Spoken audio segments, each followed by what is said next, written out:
Ukraine on edge. President Volodymyr Zelensky sounding the alarm, warning that Putin's attack on Ukraine is not over, bracing for what will come next. It comes after Russia's massive and widespread strikes overnight. We have some dramatic new footage. You can see that there. More than 400 drones, 40 missiles fired across 9 regions. And these are the scenes from Kyiv, where explosions lit up the sky. This is one of the largest attacks of the war so far. The strikes, it seems, a part of the response to Ukraine taking out so many of Russia's strategic bombers. They say 41 of Putin's bombers destroyed, all carried out by drones. A weapon that Ukraine, of course, has used to completely redefine warfare itself. Katie Polglaze is out front with a CNN investigation into exactly how they're doing it right now. This attack, more than 18 months in the making, is a sign of how Ukraine has changed the face of modern warfare, damaging air bases deep within Russian territory. A CNN analysis of thousands of drone strikes on Russia over the past 3 years, along with video and an exclusive interview. We can coordinate our drones in Moscow, etc. Sheds light on how Ukraine's drone program has rapidly expanded since the start of the war. In the first months, you can see the attacks are mainly along the border area, but by the end of the year, they start hitting key military targets, like this blast shown on surveillance footage at a fuel depot at Engels Air Base in December 2022. 5 months later, and the missions become more ambitious. This bold drone attack in May 2023 even damaged the roof of the Kremlin, the heart of the Russian government, and over 400 miles from Kyiv. Drones are now frequently flying over Moscow, bringing the terror of war home to the Russian people. At the same time, Ukraine is maintaining pressure on Russia's war supplies, wherever they are stored. In late summer of 2023, they target Pskov Air Base in northern Russia, beyond Moscow. In satellite imagery taken shortly after, you can see the damaged planes. By 2024, the number of drones getting sent into Russia is soaring. In June alone, over 1,000 launched, according to CNN analysis. Ukraine's muscle comes from a coordinated national effort to make combat drones ready to be sent into Russia. We spoke exclusively to one of these manufacturers who told us how the war kick-started Ukraine's national drone unit. Now I think Ukraine is leader in this area in our world. Which drones were used last weekend is still a tight-lipped secret. But experts say his drones are identical to those seen in images of the attack and were most likely the ones used. We can produce very good drones for special mission, and we will protect our country from Russian aggression. He shares some extraordinary insights into how it was possible for Ukraine to target so deep into Russia, hitting an airbase 2,500 miles away. Is it possible to remote control that drone from Ukraine while the drone was in Belaya Air Base, for example? No problem. We can coordinate our drones in Moscow, etc. We need to link across satellite, across mobile towers, or maybe our pilot will stay near Kremlin.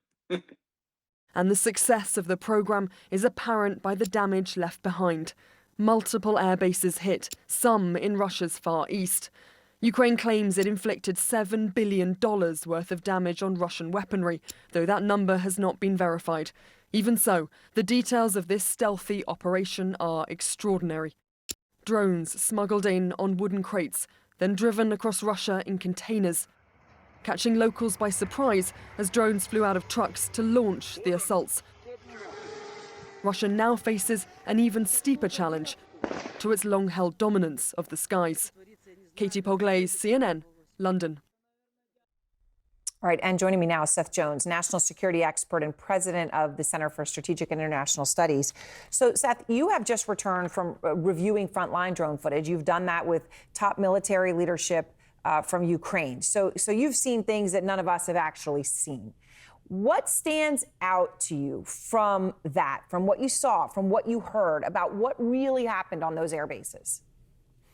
Well, Aaron, what is really stunning is how the Ukrainians used the Russian logistics system, including their mobile network, to smuggle drones into Russia itself, and then to use the mobile system and the satellite system from Russian territory as they conducted strikes. So, I mean, it's not just getting those platforms into Russian territory, but it's also taking advantage of what was available in Russia to strike targets. I mean, it really shows how vulnerable countries can be if those kinds of drones are smuggled inside of those countries, obviously more than just Russia. Right. Well, and that, in that sense, a very sobering thing you just said there. So when you're with that top military leadership, though, and, you know, we had those big attacks overnight, some of the biggest since the war began in Kyiv. Is that it? I mean, what do they think Putin is going to do? I mean, Trump made it very clear that Putin was going to do something big and that ceasefire's off, and which it was never really on, but you get the point. What does Ukraine think is going to happen?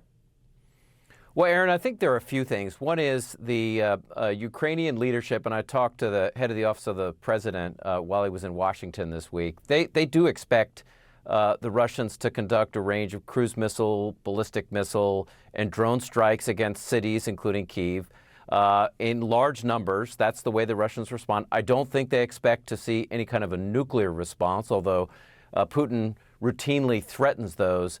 But I think at the end of the day, the problem that the Russians have is they are not effectively conducting military operations. They're dying in really historic numbers, at least since World War II. And so I think that's the Ukrainian response, is to keep fighting them on the ground. And that's where the Russians really are at their biggest weakness. Okay, so on that, you know, we haven't heard that sort of an argument in a while. In fact, what we've heard is that in a war of attrition, Russia will win because they have more men.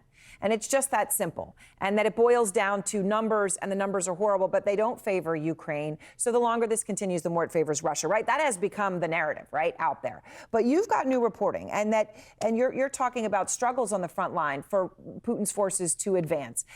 You've got numbers on the equipment, that they've lost a lot more equipment than Ukraine, that the casualty numbers now approach 1 million for Russia. In fact, you gave us a chart that shows the daily average of casualties since the war began. And it all challenges the narrative that Putin can just continue and afford to go on indefinitely. You know, when you went through and looked at all these numbers right now, which do challenge the current narrative, what surprised you the most? Aaron, there were two things that surprised me, and one of them was one of the numbers that the president himself remarked out of our report in the Oval Office yesterday. One was just the sheer casualties that the Russians have suffered. Nearly 1 million. They'll hit the 1 million mark by June or July. And also in a historical perspective, the Russians have lost now more than 5 times the number of soldiers than in all Russian wars combined between the end of World War II and the beginning of their full-scale invasion in February 2022. I mean, 77-year period versus a 3-year period, a little over 3-year period, still 5 times the number that they've lost over the last 3 years. I mean, it's just stunning in its significance. And also, the other thing that was interesting in what we found was how little territory and how slow the advance of the Russians has been, slower than some of the most grinding and grisly offensive during World War I.